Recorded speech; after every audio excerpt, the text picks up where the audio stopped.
All right, this is a review of Investigation 4, Activity 1. And the purpose here is what are the particles that make up all substances and how small are they? All right, so introduction. So, what is matter made out of? In Investigation 3, you found out that the particle model of matter helps explain how materials behave. Remember with the graduated cylinders with mixing water and ethanol, and remember with the syringe of compressing air particles and also water. So, according to the particle model, all substances that are made up of tiny particles that are too small to be seen with the naked eye. Each of these single particles is either an atom or a molecule, which is a group of atoms held tightly together. So, I asked you guys to complete a warm up.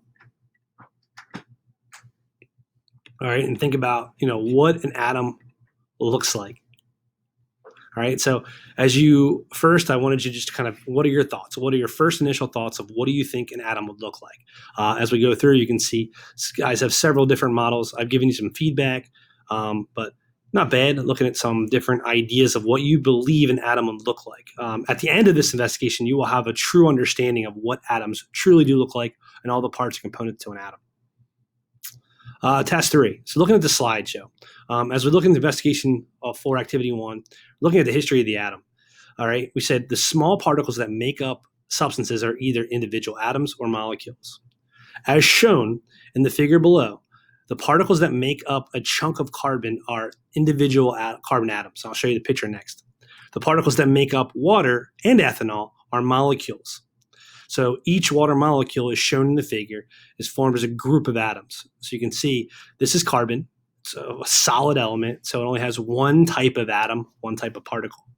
This is water. We know it's called H2O. This is a molecule. And we know molecules are combinations, are chemical combinations of atoms. Okay, so an interactive timeline, the history of the atom. Use a timeline to determine how long it took between the time the Greeks proposed the existence of atoms and the time when experiments first indicated that matter is made up of atoms. Also, use the timeline to answer the other questions in the timeline questions that follow below. So there's some questions that follow this. The history of the atom, right? So we know starting back at 500 BC up to 2014, the atom has changed. The idea of the atom has changed greatly and drastically from what we first believed it looked like until now. Democritus, again, was a scientist that thought about the particle model, that all matter is made up of tiny particles called atoms. All right. Remember, we had the debate on Investigation 3 between the continuous model of water or matter versus the particle model. All right, and this is kind of where we were. In 460 BC to 360 BC, it was thought that atoms were just simple, solid particles. All right, and this is the simple model of the atom. So this is where we're starting with. All right, so use the timeline to answer some questions, which a lot of you have already done. Okay, so how small is an atom? And it kind of talks about, we're kind of getting relative size. Our atoms are too small to be seen, but how small are they? You will explore how atoms compare in size within various other objects and it might study in science class. Because atoms are so small, you will use objects that you can see to represent atoms and other small objects. These comparisons will help you understand how small atoms really are. So you can see here's a dollar bill with pennies laying across. Just kind of give you a perspective. 8 pennies can be lying across a dollar bill. What happens if we made a similar measurement with atoms? Imagine lining atoms up across the thickness of a strand of hair. If the strand of hair was about 0.0001 meters. So how many atoms do you believe could fit across a strand of hair? All right, and I asked you guys to answer this question. Most of you did. Take a guess, and you have a ton of different responses, all right, different numbers, all right? And you'll find out the answer to this soon, all right? I asked you guys to watch a video comparison of talking about different comparisons. You can watch that video if you'd like, all right? Again, looking at this slideshow, comparing the size of some objects. So if you look, the diameter of an atom is very, very small, 0.000000001 meter, right? A non-particle is a type of candy. That candy has these little like jimmies, or they call them what do they call those things? Jimmies or sprinkles, right?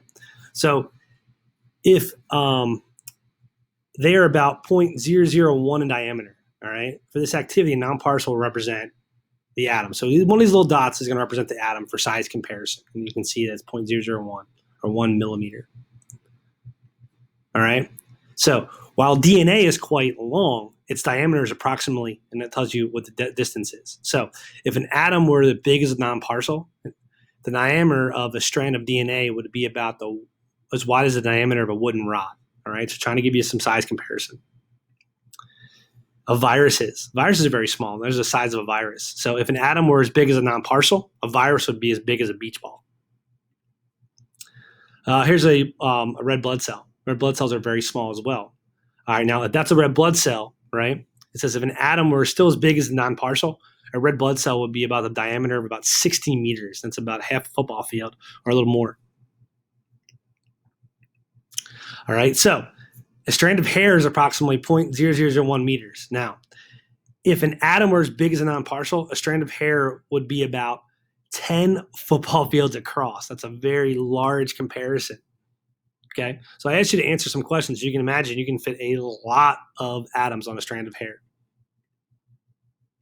I asked you to answer some questions about that, and that's it for this activity.